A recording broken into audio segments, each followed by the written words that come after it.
Здравейте, приятели! То път ще запиша едно малко по-различно видео. Браво, бе! Браво! Много бързаш! Веско, какво да му кажа на това, сега къде мина така, приятелю? Какво да му кажа?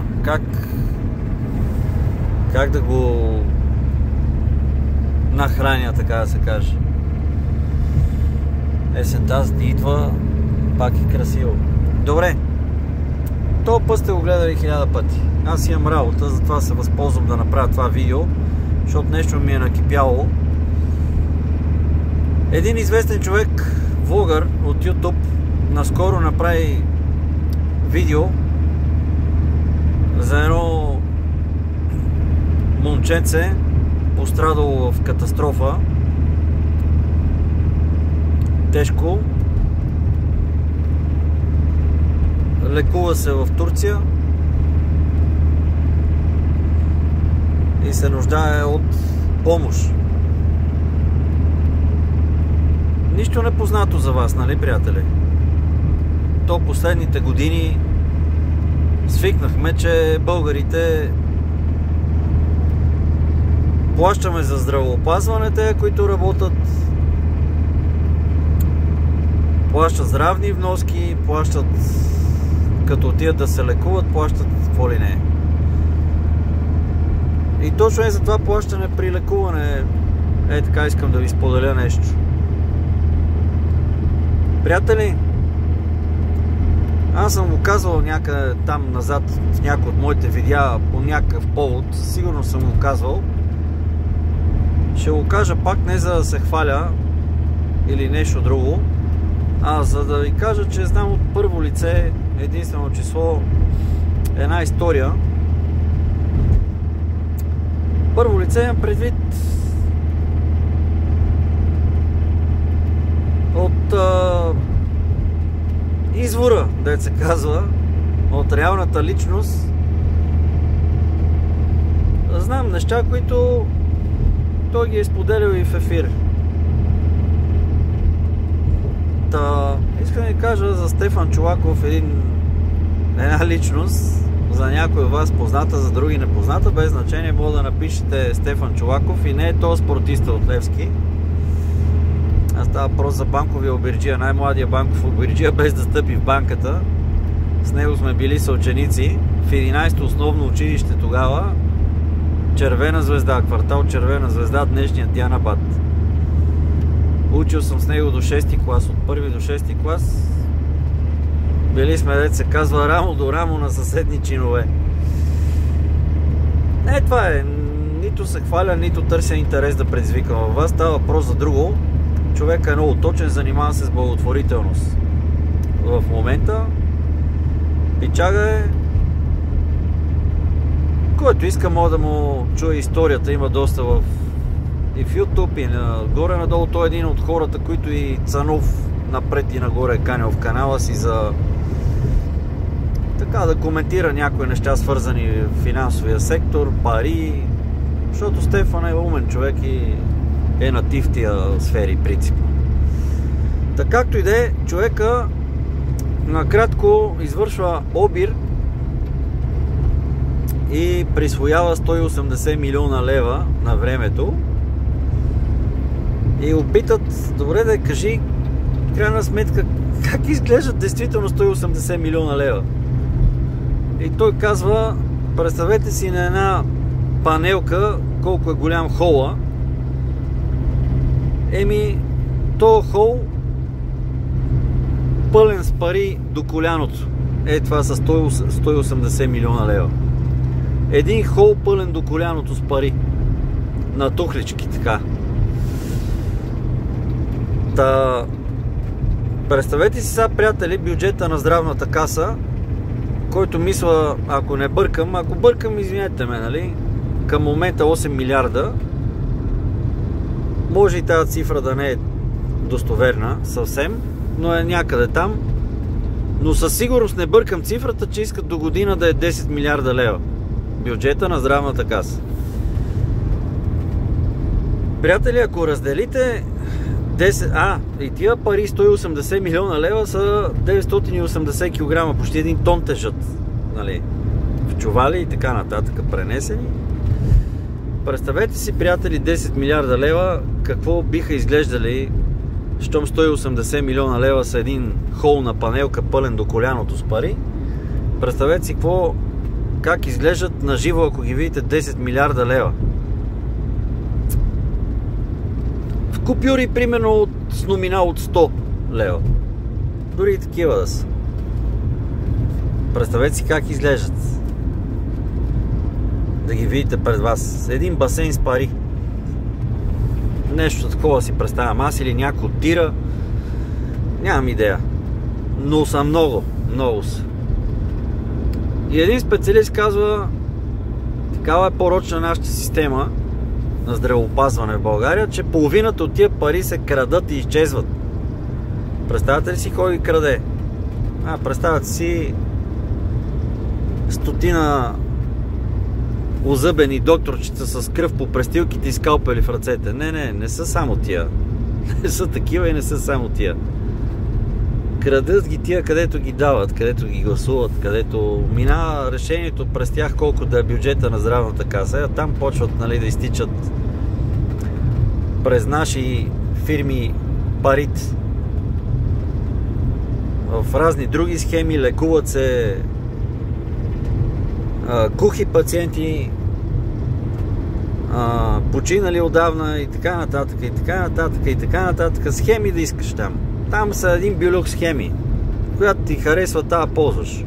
Няма проблеми. Важно е парата да се открадне. Може би се крадат и повече от 50%, но и 50%. 5 милиарда искат да си гласуват, за да си ги откраднат. Да, те 5 милиарда са в една сума от 10. Разделете 10 милиарда на 6 милиона, горе-долу толкова сме българите, грубо, за да видите колко се падат на един човек на годишна база. Значи, падат се ако не се лъжа, 1667 лева или 1666 и 66 и 66, така в прогреси, в безкрайност. Да. Приятели, това е на годишна база, само че не всеки от нас, от тия 6 милиона тук в България, се ползваме от тези средства. Аз примерно за последните 21 години съм излизал болничен 3 дни. Не, че не съм боледувал, но съм ползвал болнични 3 дни. 3 дни за 21 години. Купувал съм си иначе лекарства, купувал съм всичко. Слава Богу, ходил съм до болница, не ми е струвало нищо. Ама пък и толкова са ме и лекували. Обаче какво се получава?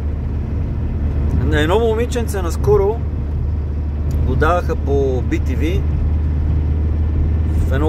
там в новините репортажа на 2 септември. 8 годишно момиченце, чиято майка починала наскоро от нелечимо заболяване. Буквално седмица-две преди да заснемат случая с момиченцето по BTV, то е вродено с някакво белодробно заболяване, което е нелечимо, самото момиченце, и трябва да му се присъди сърце. Криси се казва. Така че изведнъж бащата, съкрушен от загубата на съпругата си, с болното дете, неизлечимо, неизлечимо в България, с каква психика този човек, разбира, че му трябва една седмица, за да намери 250 000 евро. И 250 000 евро, приятели, се събират за 24 часа след репортажа на BTV. Значи има и добри хора. Сред дарителите със сигурност има и такива хора, където не са добри, но по този начин изкупват греховете си, или поне така си мислят. Но без значение, ако са дали,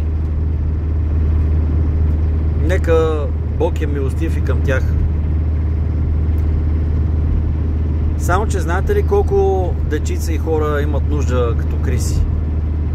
На този влогър, за който споменах, че направи видео по повод това момче, атлетче, спортистче, Надежда такъв. Спортист е спортист.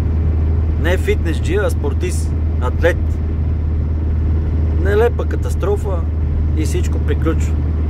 Живее неподвижно, съществува по-скоро неподвижно в едно специално легло, корито такова в Турция и всеки ден му струва 2000 евро. Има шанс. Има шанс. Иначе става така, че няма да има и шанс. Его е нашия тръгнал с трактора, сапа. Какво е това нещо?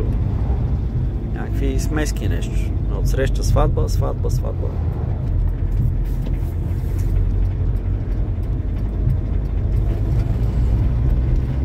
Та...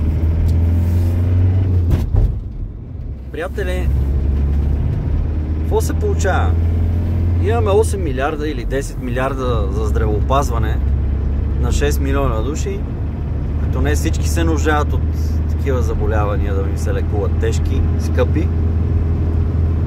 Парите се крадат, хората събират пари за дечица, за съграждани, за други българи. Събират пари за да се лекуваме, приятели. Какво здравеопазване имаме, бе? Какво здравеопазване? 10 милиарда, представете си колко тежат и колко изглеждат така пред вас. От тук до там до Баира, сигурно. Така на цялото платно. До коляно. Или де да знам? Не знам, може и да бъркам. Айде, нека аз да съм невеж, ама не са един-два багажника с пари със сигурност. Повече са. 10 милиарда за да се откраднат. А в същото време ние нямаме здравеопазване, имаме някои частни болници, съсредоточени в големите ни градове, от които половината, даже и по-голяма част, предполагам, са собственост на чужди бизнесмени, турци най-вече. Имаме и няколко са известни на вас турски клиники тук. То па няма специалисти за тях, между другото, се оказва, въпреки доброто заплащане, което им осигуряват, нали? На база другите ни търговски дружества. Побърках се, болници, исках да кажа. Така. И какво става? За една операция за корекция на диоптера трябва да си плащаш. Или да ходиш в Турция. За някоя по-сложна такава завъртяна операция трябва да имаш парите или да ти съберат други българи парите, нали, защото в здравеопазването няма бюджет, няма нищо.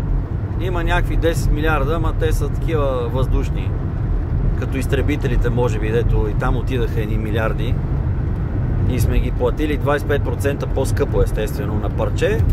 Защо? Защото ако поръчаме по-натам други такива хартиени изтребители, те пък ще са състав от стъпка, нали, ще ползваме. На практика ние сме си платили от стъпката за бъдеще време, ако поръчаме някоя такава армагада, ескадрила, нали, огромните самолети, измислени изтребители, тук където ако ги нямаме и слънцето изгрее от изток, па и да ги имаме, ако изгрее от изток слънцето, за какво ли ги имаме? Ако ще е да са 1000, няма значение.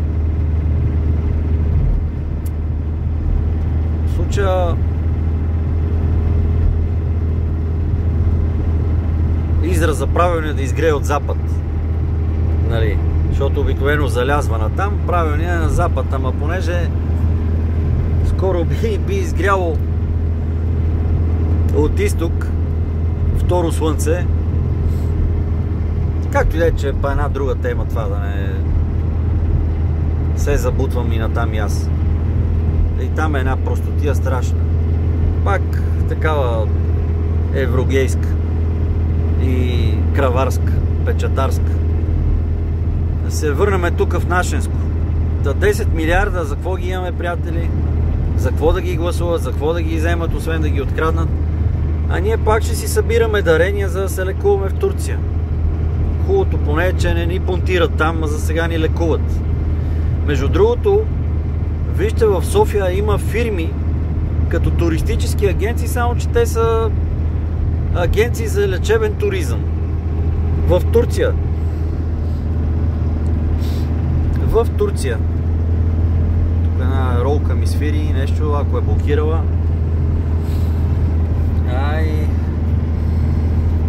Замери се ми на гума, приятели. Чакайте, сега ще спра тук да видя на едно место, да не е от мене това. Чуваме, че се търкаля, ама да не стане така, че ми е блокирала ролката, мамка му.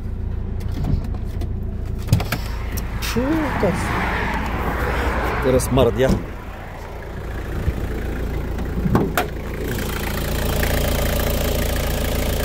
Върти се, бе.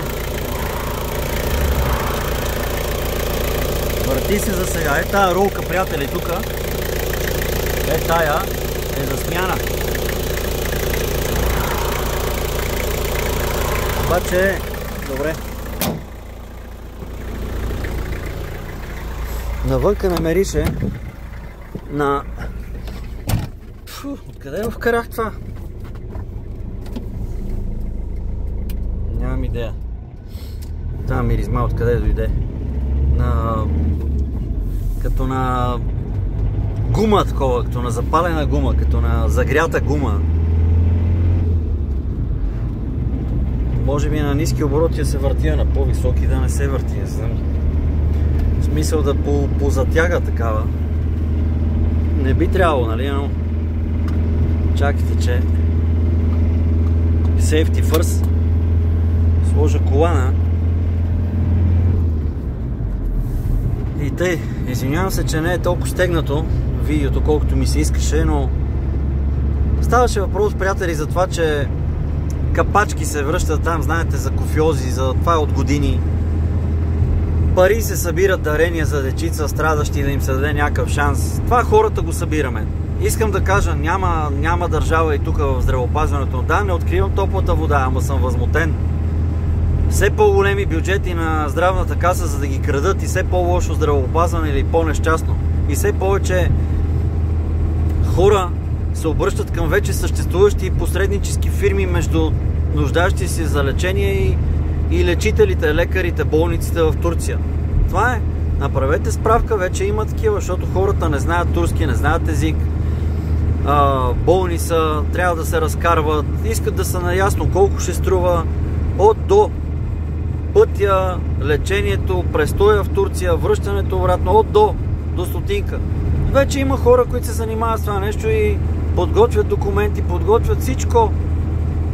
Представете си какви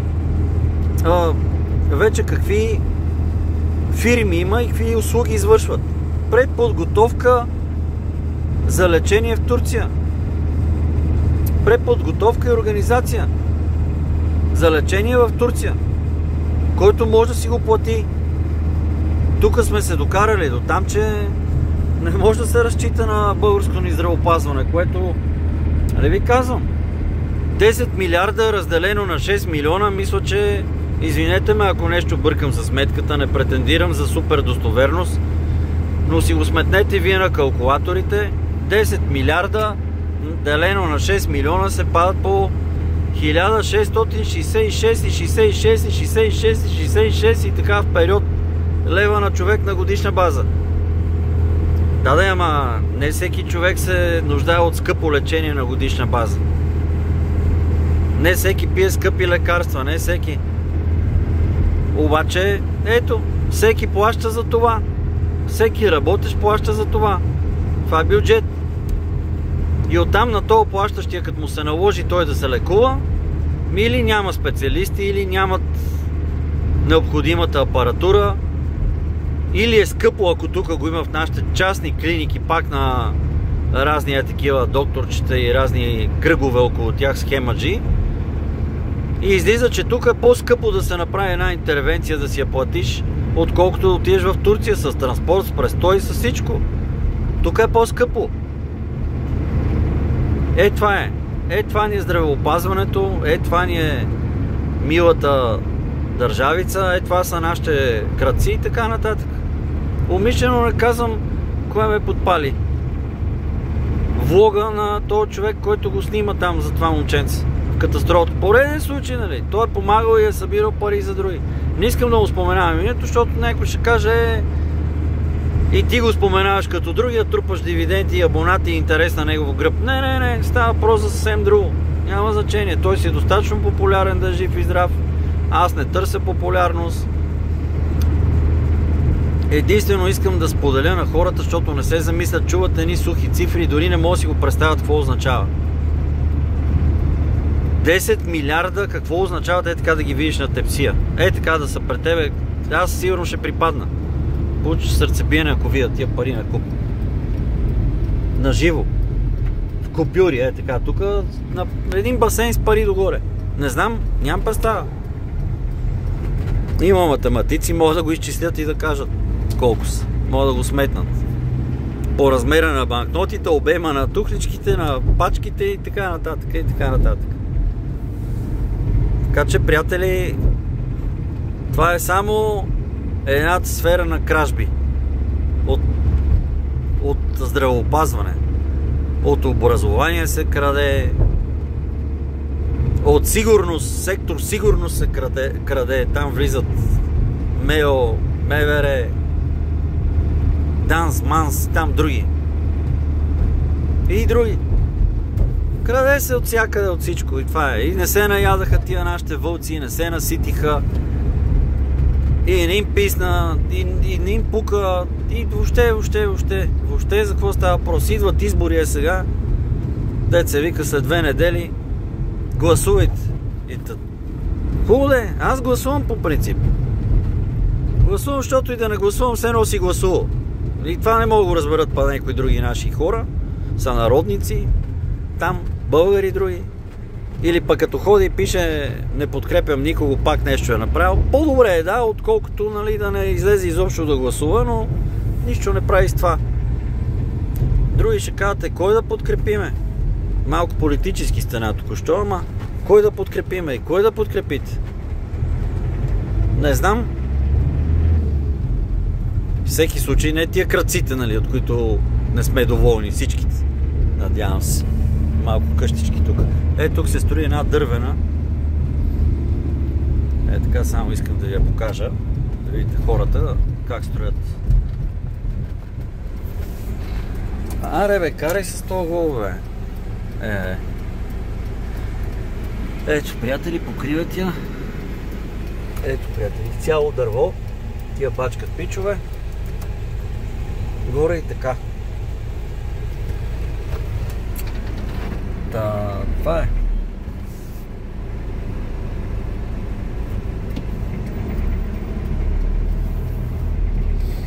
Значи тук па никога не е имало такова движение, ама сега ще има. Сега ще има. Ще излезат тук всичките, ще стане светофар, трябва да ни построят. Не дойде големия зад мене. Само че е така, в огледалото. Селскостопанската машина.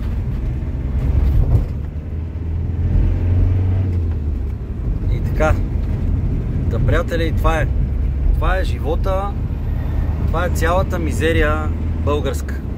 От това па на брикет включи току-що. Страшен си. Страшен. С това которни, къде го караш и ти това БМВ. Ужас. Това е. Идват избори. Пак си мислят за пая. Пак си мислят за едни пари. Трябва да дойдат по възстановяване и развитие от Европа. Едни милиардчета такива. Как да ги гушнат и тех? През разни схеми. И тъна. Това е. А ние, приятели, ние съвестните, така доколкото може, ще събираме парички да помагаме на някое детенце и на някой човечец да получи шанс, да получи зрение, да получи бъбрек да получи адекватно лечение. Къде? Не в София, объркахте се. В Турция. Това е. Предлагам нашите да съберат тия 10 милиарда и да ги дадат на Турция, ги дарат. И в Турция да ходим и да се лекуваме, да получаваме здравеопазване безплатно. 10 милиарда ще стигнат за няколко хиляди човека. Разликата ще я събираме на калпак пак. Защото българина получава здравеопазване в чужбина. В Турция в случая. Това е. Просто по-добре тия 10 милиарда нашите тулупия ги изпратят на турците и те да си ни лекуват там. Това е. Чао и хубав ден!